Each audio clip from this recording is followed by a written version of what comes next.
Good morning, good afternoon, good evening. This is Andrew Turner, co-host of the Thrive in the Age of the AI show, along with Dr. Stelios. Hello, Stelios. Hi there. And we've got a very special guest. Hello, Tatia. How are you today? Very well, thank you, Andrew. How about yourself? Not too bad, not too bad. The weather's kind of gone from like hot to cold again, like it does in the UK.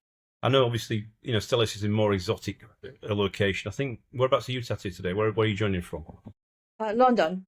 Okay. Yeah, But yeah. it doesn't sound like you've got a Same weather, same weather. as you. It's always a little bit hotter there. I think it's always a little bit A hotter. little bit, yeah, but Hot in the I city. don't, I don't think too different. So it sounds like you've not got a UK accent, although probably haven't got a UK accent as well. Yeah, Whereabouts are you originally from? France. France. Cool, nice, very nice places. France. I've got a lot of time for France, especially during the summer. Anyway, yes, one of the things we wanted to do, as we mentioned on previous episodes of the Thrive in the Age of AI show, was we were going to introduce guests that Stelis and myself would talk to, and Satya was one of the ones that we were thinking about when we were talking about that. So maybe Stelis, could you just maybe give us a bit of a segue introduction to your conversation with Tatia, and then we can get into kind of what we're planning to do and go through the kind of approach on that. That'd be great to get your input on that. Yeah, absolutely. So the conversation with Tatia originally involved around, let's say, an area in the intersection between artificial intelligence and some of the softer parts of, I mean, we can use the word storytelling, but I think it encapsulates more than that.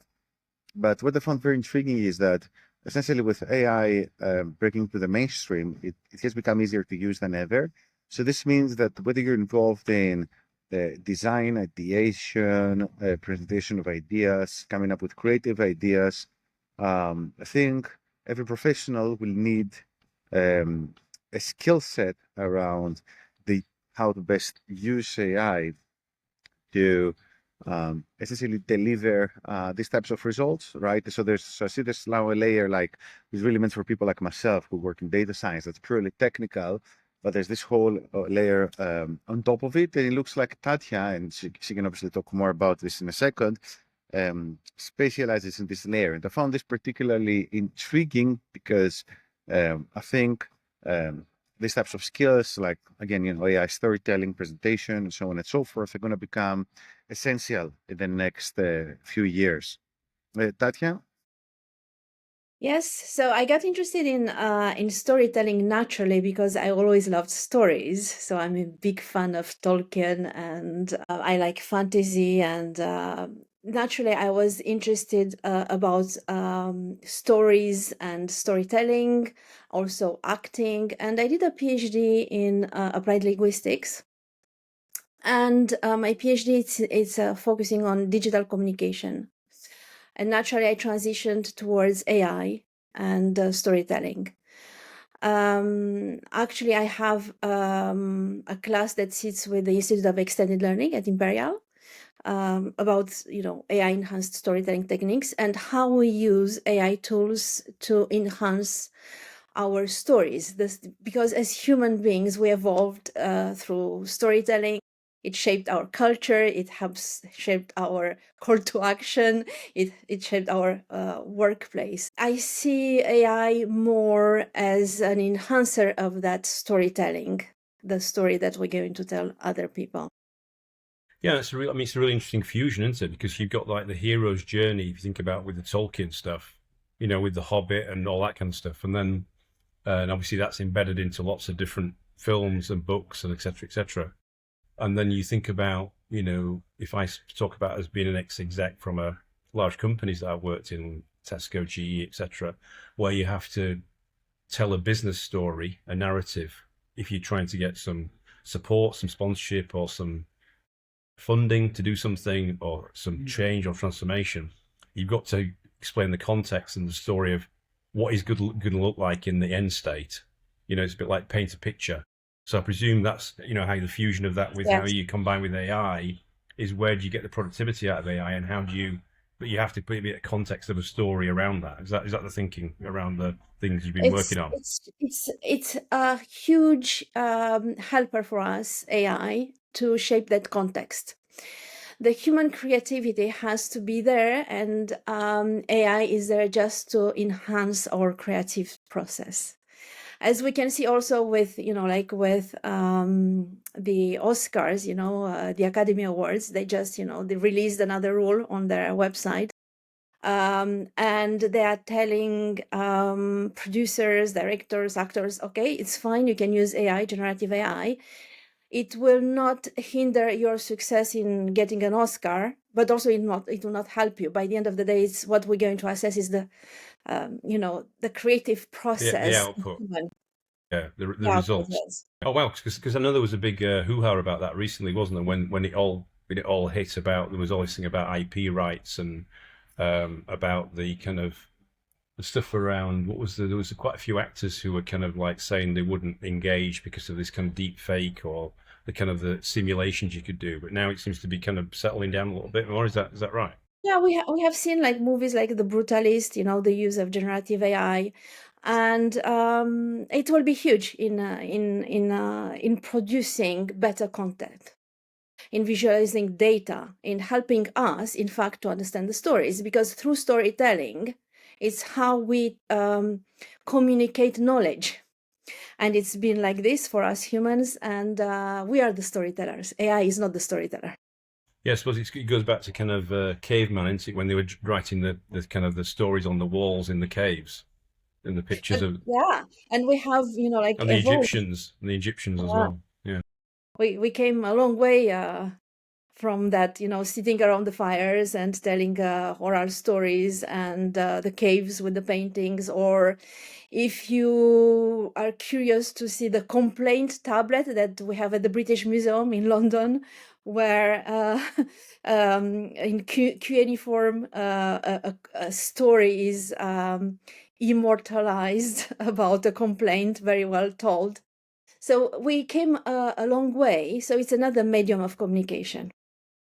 I think some people want to hark back to the caveman days, though. I think some people, going off the grid, forget all this kind of future stuff. It's back to basics. But anyway, I digress. You jumped over it quite quickly, so I just wanted to come back to it. You said that you were at Imperial College in London, which is obviously a very, very prestigious. I don't know what you call it, educational establishment. I don't know if you call it that. Yes, university. Yeah.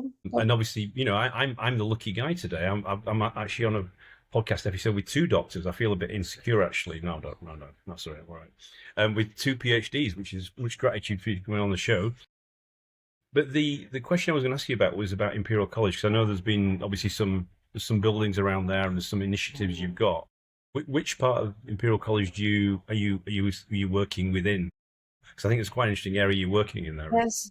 So I work in two parts at Imperial College. So one of them is the Institute of Extended Learning, where the AI enhanced storytelling technique class sits. And that is the inspiration also for the masterclass that we're doing with Stelios on AI-driven worlds. And the second one, I'm an affiliate with Imperial-X, which is the flagship for AI research at Imperial, based in White City. That's fantastic. Yeah, I think when we touched on before, I don't know if that's been inspired by the Peter Diamandis X Prize. Is that the kind of the reason why they put it as X, or is it kind of like a kind of SpaceX kind of thing? I don't know if it's like an Elon Musk thing. I don't know why. I know some people put X on everything at the end sometimes now. I don't know if that's is that the background to it? I will need to get back to you on that one, because as a scientist, I'm not allowed to say things. Okay, what's the official origin? Yeah, okay. All right. It's a very good question. Well, no, because what we'll do is when we publish this episode, obviously we can obviously publish some links to the kind of things that Imperial are doing. Because obviously, I won't mention the other London-based educational establishments, but obviously, Imperial really is up there as a forefront leader and thinker in this kind of area, which is great to know. So, in terms of logistics and timing of the collaboration between Tesseract and yourself, what's the kind of schedule around that? What's the approach? What's the plan? Could you explain a little bit about that and the kind of curriculum? So we created a masterclass on AI-driven worlds to give an idea to participants about frameworks that they can apply in their own context. I want participants to be the doers doing that project. So the way that we shaped the course is around some frameworks and theoretical also references that are interesting to be aware of, like cooperation, human behavior, evolutionary dynamics, and how using AI tools, it makes us better communicators and better collaborators. And then we will use Discord to communicate and test a couple of tools and create Also, using Discord as being the platform to communicate. Oh, fantastic! I was on there. I was funny. I was on Discord yesterday because there's obviously quite a lot of groups on there. And have you set up your own Discord server then for this we particular? We have our server, the Oh, PCRX fantastic! Discord, for that class. Because I'm just going to geek out a little bit. You can actually create some, what they call it, power-ups, don't they, I think? You can create like a Star Wars power-up now. It's just like, and it's like, was it $10 or something you can buy? Yes. Some of the stuff they've got on Discord is wild. We don't ask participants to buy anything. We're just using what it is there on Discord, but it's a great platform where you can connect with lots of tools like Midjourney or, large language models that they have their own Discord server, Hugging Face, and other interesting resources. That's cool. And so is this going to be a one-off event, or is this going to be a series of events, or is this is this kind of a curriculum over a period of time, or what's the approach you've agreed with Stelios? So Stelios, you want to answer that one? Yeah, I think there's definitely good interest from our community for this event. So definitely like to do more of this. It's just I feel that there's so much ground to cover because you can cover tools, you can cover principles, you can work on exercises. So maybe this first event, in some ways, maybe we're covering a lot of ground. What is a short time span? So we have to figure out how to best serve our community, in the near future. But yeah, I stand by what I said in the beginning that this is, I think this is an essential skill set, 100%, for whether you're technical or non-technical, knowing how to craft a narrative and a story using AI tools. Well, so it's playing. What I would say is it's a bit like if you're using these AI tools to place the strengths of what AI tools are good at. It's then how do you complement that with what humans are good at, or should be good at, or should be that kind of that superpower that you complement, and you live in this kind of you can't exactly say no AI tools. You want to kind of how do you co-create, I suppose, and co-communicate? That's the thinking? That's the hypothesis behind it. Yes, this exactly that, Andrew. And if you look at projects like advertising, the great advertising that Coca-Cola did last year using art and arts in a museum. So that's an example of great usage of AI in the advertising industry. Cool. And so you're running this masterclass. I suppose at the end of the masterclass, you'll get some feedback from the participants, and then that would allow you to maybe build a curriculum or some future sessions. So you need some kind of qualitative and quantitative feedback from this initial masterclass. That's fantastic. No, really exciting area. It's a really interesting fusion of different domain areas, isn't it? So it's extremely timely, I think, from the stuff that you did in London as well last week, Stelios, isn't it? With the stuff you were doing there. Yeah, 100%. If you're referring to the data strategy and AI strategy workshop, as well as the event on AI for creative professionals, I think all these themes they're aligned in certain ways. I think years ago I wouldn't have been able to do this kind of events simply because the interest for implementing AI in different ways, whether it's one's business or department or even their own career, wasn't there, and frankly, wasn't there because it wasn't as accessible. But now we're moving at the other extreme. It's not just accessible, it's becoming a necessity because everyone is starting, like every time I go, on social media or whatever, still I'm a professional in this area and I hear about all these new tools and I'm like, I don't even have the time myself to look into all of this. Yesterday I learned about an AI agents first browser. So it's like Chrome, but at the same time, it acts like an agent, so it can do things for you, right? I'm like, Oh, okay, that's the that's one all you shared, wasn't it? Yeah, it's like a brand new browser, isn't it? Yeah, exactly. Yeah, I shared it on our Hmm. WhatsApp community. Yeah. I'm like, okay, I guess that's the future of browsing. So in no time, we're gonna see Chrome and Firefox and Opera and all these browsers do the same. Yeah, it's interesting. I mean, just even this morning, I've been speaking to some of my friends in South Korea, and there's like some really interesting innovations exploding there as well over in Asia and Japan. But also, I spoke to one of my other friends who's ex-Apple. He just left Apple, and he's talking about some of the stuff that's been going on in Apple that he can't tell general public, but also some of the stuff that he's seeing as a kind of market shift.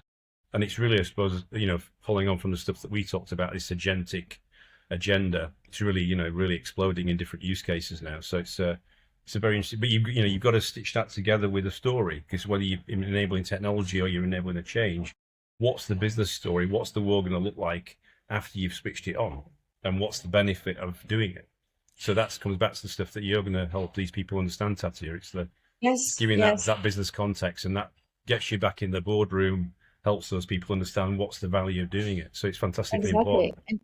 And how might we resonate with different audiences? Because that story, you're going to tell it in a different way. If it's your board of directors, if it's your users, or if it's another company that you're trying to. Yeah, what appeals to different stakeholders is going to be maybe slightly different, but also different levels of the organization as well. So understanding those techniques and those principles and foundational skills. It's it's a kind of like a superpower you're kind of training here, isn't it? Or Exactly. educating. Yeah. Cool. Yes. Well, that's fantastic. Yeah, I mean, is there any more details around the timing of the masterclass and when that's going to be run, or is that am I just maybe Stelios, I don't know, Tatia, have you agreed that yet, or is this something we're still trying to It's firm actually up? today. Yeah. Oh, it's today. Okay. So I guess the Oh, people wow. listening to this podcast, they could hopefully catch the next one. Well, Yes. maybe we should publish this episode straight after this recording, then, and we can get it out on the internet. Yeah. Well, we should have streamed this episode live. No pressure. Yeah. It's I mean, storytelling, it's an amazing area, and it allows you to become creative, because finally we have that personalization at scale, Mm. and AI will help us. It's already helping us to understand audience preferences, adapt tone, suggest storylines. Large language models are great at role playing, and we're entering in that, like in terms of like telling stories to different audience, like data driven storytelling is the future. Yeah, with the personas as well, you can kind Yes. of interact with it like a human kind of thing, can't you? So it's getting better at reasoning, and as I've been talking about, it's it's incredible. Every week there's something that's happened. It's like it never lets up. There's something else that's happened every week. So that's cool. Yes. Yeah, I mean, AI can help you write the story, but you as a human, you're going to make it better, because stories are for humans, are Yeah. not for AI agents or large language models. So the target audience ultimately is the human being. You would hope so. You would hope so. Maybe it's the AI agent stories being created for other AI agents. Well, that's kind of maybe not the scenario we want to have in the future. But well, the most powerful storytellers are already and will be those who keep the human heart, the human at the heart of the story. Yeah, like of the story. human-centered design principles kind of ring Yes. around it. Yeah, Mm.